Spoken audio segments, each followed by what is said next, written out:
Tropiano. With me is Cliff Chang. We're both tax partners in the Sydney Grant Thornton office. I want to welcome you to the first impressions from the federal budget. Dr. Jim Chalmers finished 20 minutes ago. What we're going to do now is just quickly hit you with the highlights from the budget. Firstly, I'd like to do a welcome to country. Want to acknowledge the Gadigal people of the Eora Nation upon whose lands we sit and pay our respects to elders past, present and future. So tonight's federal budget, some of the highlights. Budget deficit, $42 billion. Net debt, $620 billion. A number of spending highlights. 8.4 over 5 years to increase Medicare access to bulk billing. 3.2 over 19 years to invest in future of Australia's metal industry. 17.1 over 10 years for road and infrastructure. 1.8 over 2 years to continue energy bill rebates. $2 billion to recapitalise the Clean Energy Finance Corporation. $28.8 million over 2 years for disaster support.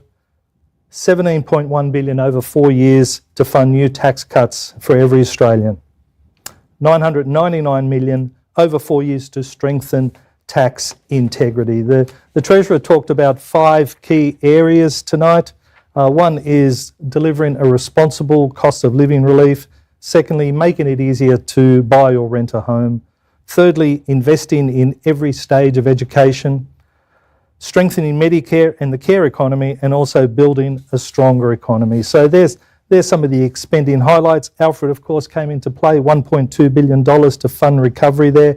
Defence, as I've said, brought forward some of the defence spending. That was in this week's news. Looking to grow defence spending beyond 2.3% of GDP by the early 2030s. As I said, infrastructure, $17.1 billion over 10 years for roads and rail, and $3 billion towards finalising the NBN rollout. Cost of living was a big part of tonight's budget. Cliff, thoughts on some of the cost of living relief measures? Yeah, there's a few takeaways from my end. Obviously, the big one being cost of living. So we've seen inflation be a hot topic underpinning a lot of the recent budgets, including this one. Obviously, the RBA announced a decision that was kind of well awaited to cut interest rates. That's underpinned by the fact that CPI, I think of December 24, was at 2.4%. Down from the 4.1% 12 months prior. And I know in the last budget, there were some, at the time, pretty ambitious goals around getting that figure down to the level that we're comfortable with. Still a ways to go. I think that 2.4% headline figure is including volatile items like food and energy, which are directly impacted by some of these cost of living measures. What I'm curious to see is the impact on underlying inflation, which can generally trend in different directions if we don't look at just those volatile items, but it's no surprise that the Labor government are focusing on the cost of living measures that got us to this point to begin with. Some of the key highlights on that side, so $16 billion cleared from student debt. For those of you who are avid listeners of this session that we have each year, I made an offhand cheeky joke about my brother last year benefiting from the $3 billion that were dedicated towards slashing the HECS debt. I'll give something back to him. So he's actually paid off that debt as of last year. So he's a bit livid that he's missing out on this current cut. The health incentive side, $8.5 billion to bulk billing incentives. So the goal is 9 out of 10 GP visits by 2030 will be bulk billed. We've got energy relief as well, so $1.8 billion dedicated towards the extension of the energy bill subsidies. So that's $150 for every household over the next 6 months. That will go some way as well. Housing has been a hot topic as well, obviously directly impacted by interest rates. So accessibility for first home buyers has been a big one. We've seen $33 billion from the government investing into building more homes for the future, so increasing supplies as well as demand for contracting and labour and production, but also $800 million injected into the first home buyer scheme. So things that have increased, the income eligibility cap has been increased from $90,000 to $100,000 for singles. And then for couples, it's been increased from $120,000 to $160,000. So we've also got property price caps increased variously across all markets. Saving the best for last, we've also got the draft beer indexation on excise paused until 2027. I just want to make it clear that that's the best because we are tax people by trade, not the subject matter at hand. So viewers, please drink responsibly. Thank you. Some of the buzzwords that kept coming up in this evening's speech: uncertain times, volatile and unpredictable, future made in Australia, building a stronger economy. These are all comments Dr. Chalmers made in response to what's happening around the world and how Australia should be looking at managing that global instability and building resilience in the Australian economy. Cliff, there's little doubt that there's a lot of challenges that we need to deal with at the moment. What's your feeling on some of the comments and some of the announcements from tonight? Yeah, so the big one, obviously, on a global scale is the tariffs coming out of the US. So there's been a lot of buzz in the media, a lot of speculation about how it impacts on Australia. I think we will know for sure what they could be and what they might be in the lead up, but the real date is the 2nd of April announcement. Before then, there's been somewhat mixed commentary, but I think from an Australian perspective, if you look into what underpins some of the decisions coming out of the US, it's really around countries that have a trade surplus against the US. We're not one of them in Australia, so we actually run a $28.5 billion trade deficit. I don't think will be the focus of these tariffs. If you look at the March tariffs that came in, the 25% on aluminium and steel imports into the US, well, steel and aluminium represents 0.2% of our exports into the US. So it's a very small figure. And it's not surprising, again, that a focus of the budget has moved away from maybe tariff-driven decisions. It has been more towards those cost of living incentives. So I really don't see us needing to maybe move the needle too much in that regard. It's encouraging to see some signs focused in the right areas, I think. Look, I think that's the important thing. Putting the tariffs question aside, and there are things there that are outside our control. It's fairly clear that it's important that we do what we can to support local business and support the Australian economy navigate some of these troubled waters.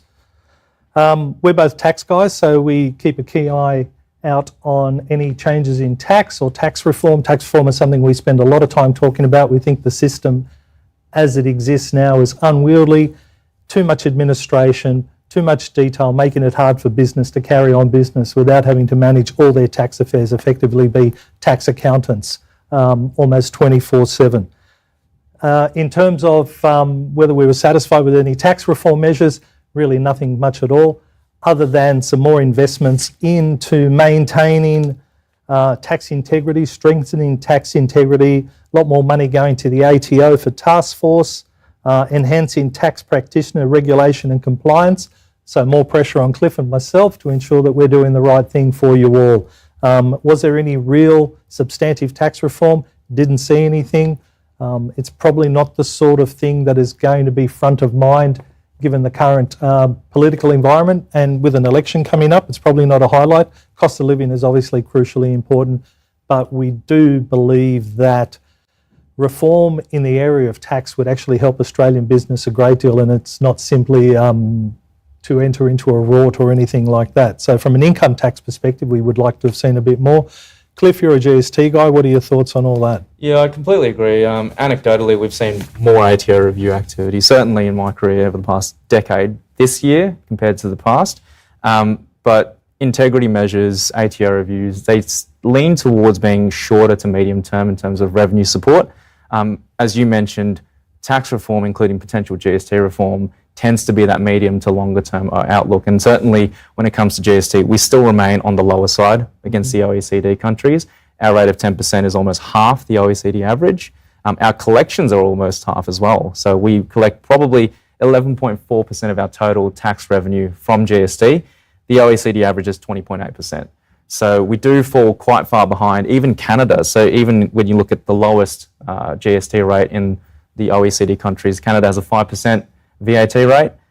They actually collect more than us as a percentage of total tax revenue from their GST. It might be a question of broadening the base. We've seen that happen reactively, albeit, from the 2017 changes that imposed a GST obligation on streamers from offshore such as Netflix. But it'd be nice to see something be more progressive and preemptive rather than reactive.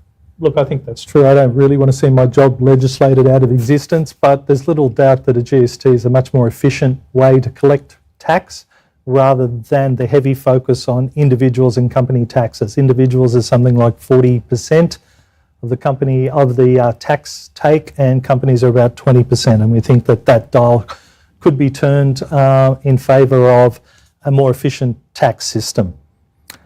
That's all we wanted to cover tonight. It was really just a brief hit and run in terms of some of the highlights.